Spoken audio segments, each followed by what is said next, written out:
Hey gamers, today we're going to look at the game Avalanche at Yeti Mountain. Let's check it out.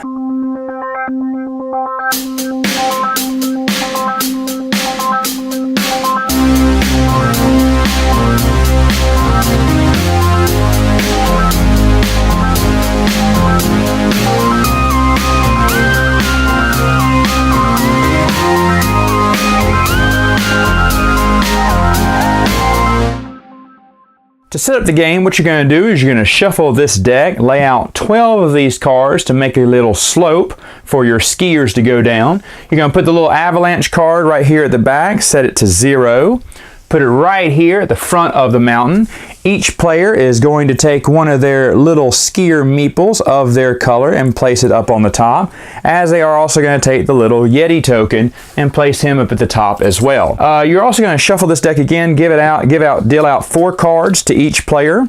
Each player is going to look at their cards and they're going to be able to play a card. And also, you're going to be able to give them some rocket skis to their color there. So each person would get a rocket ski, and they place it right there. And then you also would, of course, set the speed limit. Now, in a 5-player game, if there's 5 players, it'd be 16, 4, 3, and 2. But right now, since we're playing 5 players, we're going to make the speed limit 16. How the game goes is each player is going to start at the mountain and they're going to play one of these cards. As you see, these cards have little values here on the edges here, from anywhere ranging from 1 to 5. Now, if I wanted to, I could play just this card and move 5 spaces, or I can play 2 of the same color and move 6.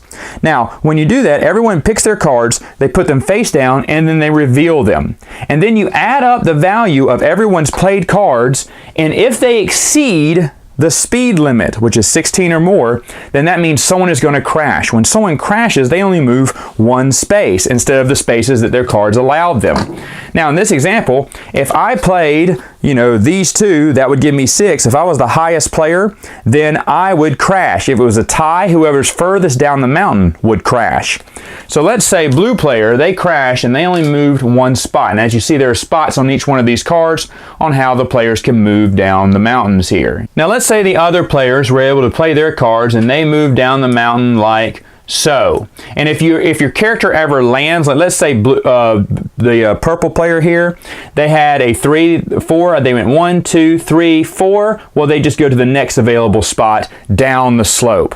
Now, after everyone's turn, then whoever is in last place gets to move the Yeti.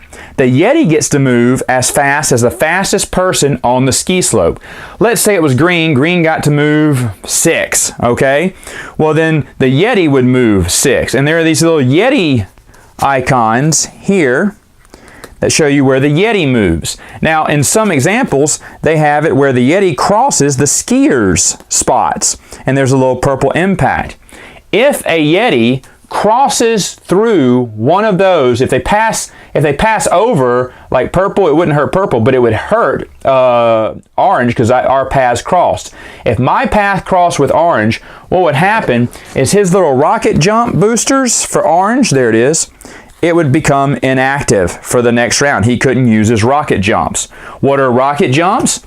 Well, if you happen to play a card at the same color as the card that you were on, for instance, if I'm blue and I played this 2, well, I'm not going very fast, am I? Well, because I played orange on orange, I also get to do a rocket jump. And what that means is, using my rocket card, I would flip it over to show that I've used it for that turn, and I would get to hop over 1 complete card and land on the next available space of that other card. I could also move my 1, 2 as well and make it further down the mountain. Now, rocket cards are really good, but whenever you use a rocket card, that sonic boom affects the avalanche and you move the avalanche up 1 on the marker. And so as people are using their sonic booms, this avalanche is going to get faster and faster and faster and faster. So how the avalanche moves is at the end of the turn, if the avalanche has some movement ability, which it does here, it has a movement ability of 5, you're going to move it down the cards here, and as you see, each card is divided into 3 little sections, and so those are the spaces for the avalanche. So the avalanche would go 1, 2, 3, 4, 5. Now, I didn't get anyone, but let's say it went again and went 1, 2, 3, 4, 5, and it took all these cards. These skiers would be out of the race, and therefore lowering the speed limit to 7. So as you see, the more sonic booms you have, the faster this avalanche is going to be coming.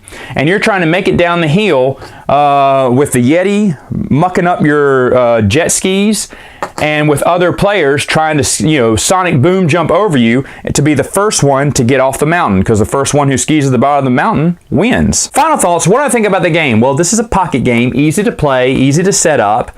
I do like the little pieces. I saw the game online while I was trying to complete an order and trying to get, $100 for free shipping. I said, well, what's this? Ugh, I guess we'll just add it in there because it looked kind of funny.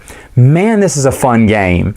Skiing down a mountain using your sonic boom skates to get down is a lot of fun. By the way, the Yeti will basically be trouble in the first half of the game because he's moving the fastest. He's probably going to make it down the board the fastest. So only the first half of the game is the Yeti bothering you. But it's good because after that, then the avalanche, which is not really a threat at the beginning of the game, becomes a huge threat toward the end of the game because everyone's been doing their sonic booms and it keeps moving faster and faster.